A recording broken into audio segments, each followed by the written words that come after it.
ఒక 10 నిమిషాలు రామకృష్ణ వారి గురించి 10 నిమిషాలు ఆయన అవతార రహస్యము అనే గ్రంథం రామకృష్ణ వారి జీవిత చరిత్ర మనం అందరం చదువుకొని ఉంటాము.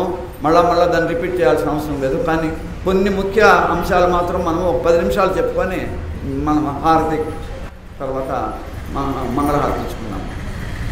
హరి ఓం తత్సత్ స్థాపకాయ చ ధర్మస్య సర్వధర్మస్వరూపిణే అవతార వరిష్టాయ రామకృష్ణాయ తే నమః.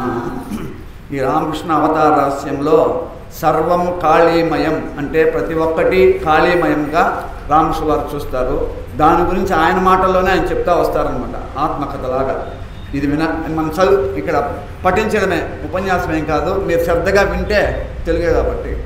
పంచవటిలో నేల మీద పడిపోయి పొర్లుతూ నేను అమ్మను ఇలా ప్రార్థించాను, అమ్మా, కర్మకాండలు ఆచరించేవారు ఆ కర్మలు అనుష్ఠించడం ద్వారా ఏం పొందుతారో, యోగులు యోగం అభ్యసించడం మూలంగా ఏమి దర్శించారో, జ్ఞానులు జ్ఞాన విచారణ ద్వారా ఏమి తెలుసుకున్నారో వాటిని నాకు వెల్లడి చెయ్యి. ఇంకా ఏమేమి మాట్లాడేవాడినో ఇంకా ఏమని చెప్పగలను. ఈ పంచవటిలోనే కూర్చుని ఉండేవాడిని. కొన్ని రోజుల తర్వాత ఉన్మాదిని అయిపోయాను.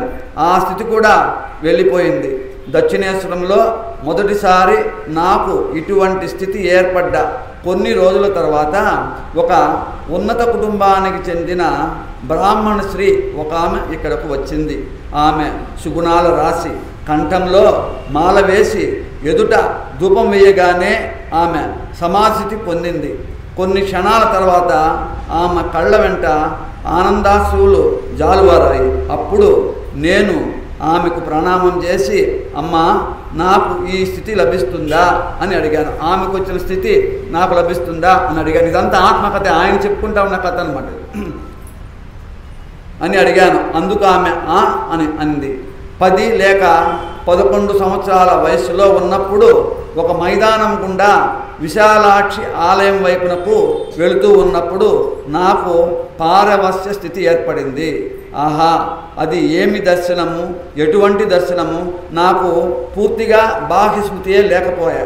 22 లేక 20 సంవత్సరాల వయస్సులో కాళికాలయంలో అమ్మ నాతో ఒకసారి, నువ్వు అక్షయుడు అవుదామని అనుకుంటున్నావా, అక్షయుడు అంటే క్షేము కానివాడు అవుదామని అనుకుంటున్నావా అని అడిగింది.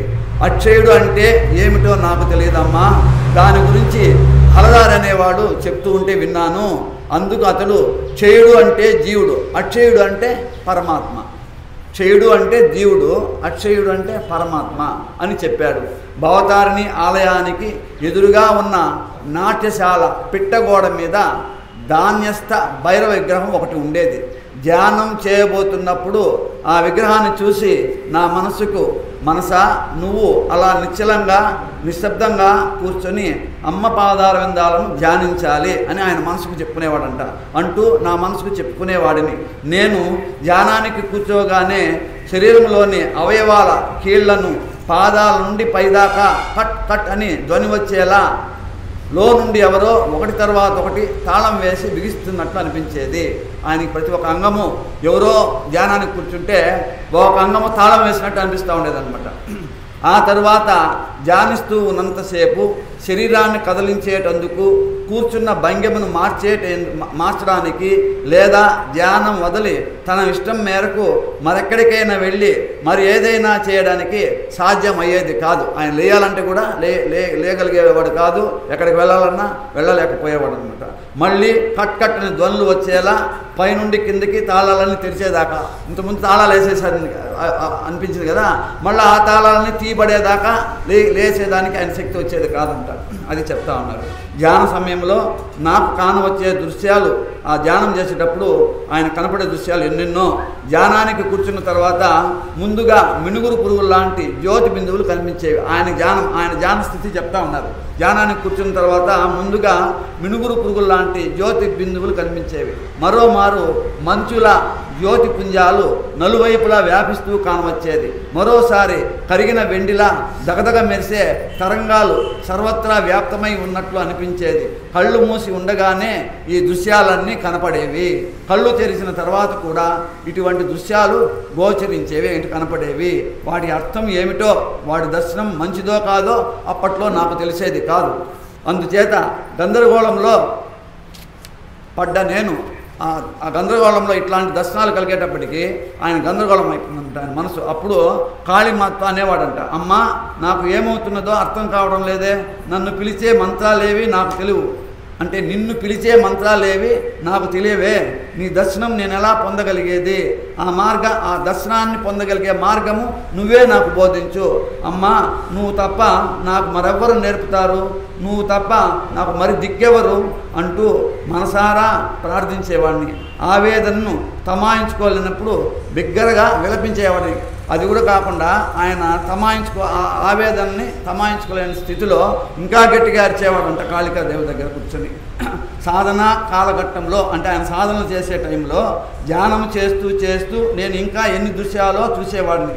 ఒకసారి బిల్లవృక్షం కింద ధ్యానం చేస్తున్నప్పుడు పాప పురుషుడు ఆంగ్ల సిపాయి రూపంలో నా ముందుకు వచ్చాడు. రకరకాలుగా నన్ను ప్రలోభ పెట్ట చూశాడు. ధనము, కీర్తి ప్రతిష్టలు, స్త్రీ సుఖము, పలు రకాల సిద్ధులు అన్నిటినీ ఇవ్వజూపాడు. అప్పుడు నేను అమ్మను ఎప్పుడైతే ఇట్లా ఇవ్వజూపినాడో అప్పుడు నేనేం చేస్తున్నాడో అమ్మను ప్రార్థిస్తా ఉన్నాడు. అమ్మను ప్రార్థించాను, ఏమని అతి గోప్యమైన విషయం ఇది. అప్పుడు నేను అమ్మను ప్రార్థించసాగాను, ఇది అతి గోప్యమైన విషయము. అప్పుడు అమ్మ దర్శనం ఇచ్చిందంట. ఇచ్చినప్పుడు నేను అమ్మతో, అమ్మ అతన్ని నరికేయి అని చెప్పాను. ఎవరిని? ఆయన కనపడినాడు ఆ పురుషుడు, నరికే అని చెప్పాను.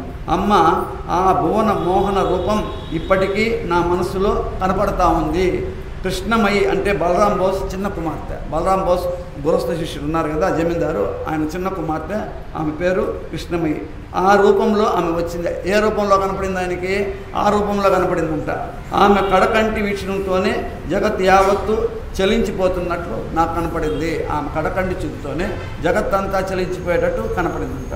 పూజ సంధ్యావందనాలు చేస్తున్న కాలంలో శాస్త్రవచనం రీత్యా నాలో ఉన్న పాప పురుషుడు దగ్ధమయ్యాడని భావించేవాడిని. కానీ శరీరంలో నిజంగానే పాప పురుషుడు ఉన్నాడని, నిజంగానే అతన్ని దగ్ధం చేసి నాశనం చేయవచ్చని ఎవరికి తెలుసు? సాధన మొదలుపెట్టినప్పటి నుండే శరీరంలో మంట ప్రారంభమైంది. మళ్ళీ ఇదేం జబ్బోనని నేను కంగారు పడ్డాను. క్రమంగా మంట ఎక్కువై భరించరాని స్థితికి చేరింది.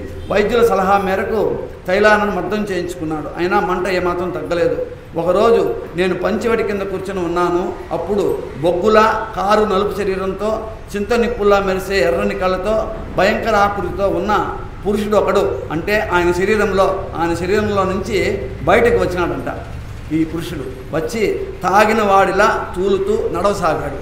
ఆ మరుక్షణమే దానిలో నుండి అంటే ఆయన శరీరంలో నుండి కాషాయ వస్త్రాలు ధరించి త్రిశూలం చేత పట్టుకున్న సౌమ్య పురుషుడు ఒకడు బయటకు వచ్చాడు. అప్పుడేమో ఆ పురుషుడు, ఇంకొక సౌమ్య పురుషుడు మళ్ళీ బయటకు వచ్చాడంట. ఈయన ఆ నల్లని ఆకృతి గలవాడిని తీవ్రంగా ఎదుర్కొని సంహరించాడు. అంతే, అప్పటి నుండి నా శారీరక మంట తగ్గిపోయింది. దీనికి ముందు 6 నెలలు ఈ మంటతో బాధపడ్డాను. ఈ మంట తగ్గడానికి ఇది జరిగిందనమాట. ఆ రోజుల్లో నేను ధ్యానం చేస్తున్నప్పుడల్లా ఒక వ్యక్తి శూలం చేత పట్టుకుని నా సమీపంలో కూర్చొని ఉండేటట్టు కనపడేవాడు. నేను ధ్యానం చేసేటప్పుడు అట్లా శూలం పట్టుకొని కనపడేవాడంట. అతడు నన్ను ఇట్లా భయపెట్టేవాడు. మనస్సుని భగవంతుని పాదపద్మాల యందు కనుక లగ్నం చేయకపోతే నీ మనస్సుని గాన అతను భయపెట్టేవాడు ఎదురుగా కూర్చొని, నువ్వు గాన మనస్సుని భగవంతుని పాదపద్మాల చెందు లగ్నం చేయకపోతే ఈ శూలంతో నిన్ను పొడిచి చంపేస్తాను. మనసు కనుక ఏకాగ్రతం కాకపోతే ఈ శూలం నీ ఛాతీలోకి దిగుతుంది. అంటే మనం ధ్యానం చేస్తాం కదా, అట్లా భయపెడతా ఉన్నట్లు అనిపిస్తే కానీ మనం ఏకాగ్రత పొందలేము. అట్లా ఏకాగ్రత పొందేవాడు అని చెప్తా ఉన్నారు ఆయన. ధ్యానం చేస్తున్నప్పుడు ఎన్ని రకాల దర్శనాలు కాంచేవాడని ధనరాశి, శాలువ, ఒక పళ్ళెం నిండా మిఠాయిలు, ముక్కు నత్తలు ధరించిన 2 స్త్రీలు, వీటినన్నిటినీ ప్రత్యక్షంగా చూశాను. అప్పుడు ఆయన మనసును ప్రశ్నించుకున్నాడంట, ఓ మనసా, వీటిలో నువ్వు దేనిని కోరుకుంటావు? ఇప్పుడు కనపడిన వాటిలంతా ఏది కావాలి నీకు? దీంట్లో దేనినైనా అనుభవించాలని కోరుకుంటున్నావా? అందుకు మనస్సు వద్దు, నాకు ఏది వద్దు, భగవంతుడి పాదపద్మాలు తప్ప అన్యమైనది ఏది నాకు అక్కర్లేదు అని బదులు చెప్పేదంట ఆయన మనస్సు. తానే సమస్తము అయి ఉండడం నా తల్లి జగజ్జనని కాళికాలయంలో చూపించింది. ఇదంతా సర్వం కాళీమయం అనే దానికోసం ఇవన్నీ చెప్తా ఉంటాడు ఆయన. తానే సమస్తము అయి ఉంది అనడము నా తల్లి జగజ్జనని కాళికాలయంలో నాకు చూపించింది. సర్వం చిన్మయము అని చూపించింది. ప్రతిమా చిన్మయమే, పీఠము చిన్మయమే, పూజాపాత్రలు చిన్మయమే, ద్వారం గడప చిన్మయమే, చలవరాళ్ళు గచ్చు చిన్మయమే, ఇలా సర్వము చిన్మయము. గదిలోకి చూశాను, అన్ని రసంలో సచ్చిదానంలో మునిగి ఉన్నట్లు తోచింది. అంటే ఇదంతా అద్భుతమైన ఆధ్యాత్మిక స్థితి, వేదాంత స్థితి. కాళికాలయం సమీపంలో ఒక దుష్టుని కూడా చూశాను. అయితే అతడిలోనూ జగజ్జనని శక్తే చూడడం చూశాను. ఆ దుష్టులో కూడా ఆ జగజ్జనని శక్తే కనపడతా ఉంది అనేది చూశాడంట. అందుకే దేవికి నైవేద్యంగా అర్పించవలసిన పూరిని పిల్లికి పెట్టాను. పిల్లితో సహా సమస్తం అమ్మే అని నాకు అనిపించింది కాబట్టి పిల్లికి కూడా అమ్మే అనే ఉద్దేశంతో పిల్లికి కూడా పెట్టాను. నైవేద్య పూరిని భట్టాచార్య మహాశయుడు పిల్లికి పెడుతున్నాడు అని ఆలయంలో ఉండే వాళ్ళంతా ఆలయ అధికారులకి ఫిర్యాదు చేశారండి. నేను భట్టాచార్యుని వాళ్ళు ఫిర్యాదు చేశారండి, మాది పిల్లికి పెడతాడు, లోపల ఉన్న నైవేద్యం పెట్టుకొని పోయి అని అందరూ ఫిర్యాదు చేశారు. కానీ మధురబాబు ఉత్తరం రాశాడు. ఏమని? మధురబాబు నా పరిస్థితి అర్థం చేసుకునే వ్యక్తి కాబట్టి ఆయన ఏం చేసినా, అంటే ఆలయ అధికారి వాళ్ళది ఆలయం మధురబాబుది కదా, ఆయన ఏం చేసినా ఎవరు ఏమీ ఆక్షేపింపరాదు అని బదులు చెప్పి ఉత్తరం రాసి పంపించారంట. అందుకని వాళ్ళందరూ కూడా ఎవరు బదులు చెప్పేవాళ్ళు కాదు. భగవద్ దర్శనం కలిగితే కర్మత్యాగం సంభవిస్తుంది. అట్లే నా నుంచి పూజ నిలిచిపోవటం జరిగింది.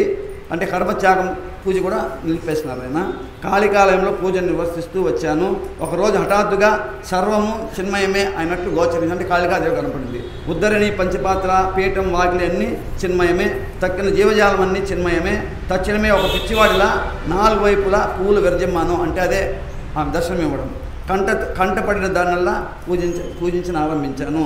ఇలా ఇవన్నీ కూడా సర్వం కాళీమయము అనే దానికోసము మనకు ఆ రకంగా స్వామి తెలుపుతా ఉన్నారు. హరి ఓం తస్సత్. సర్వే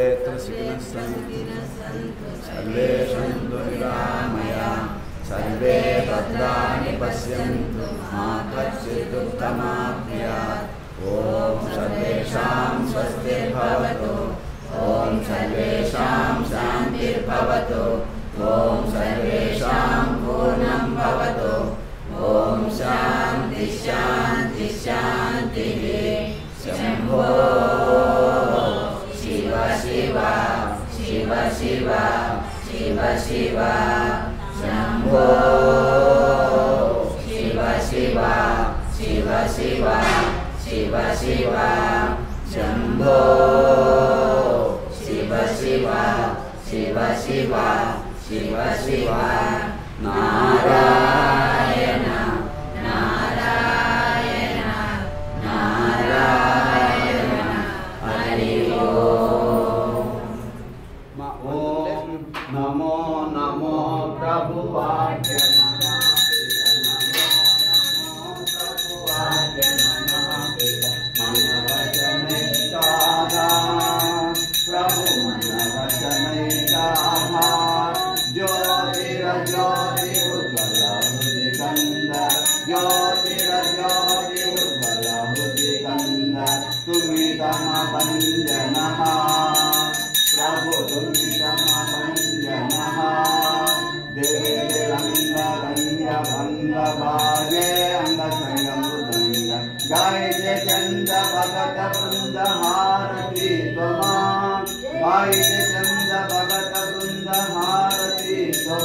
जय जय हारती त्वम.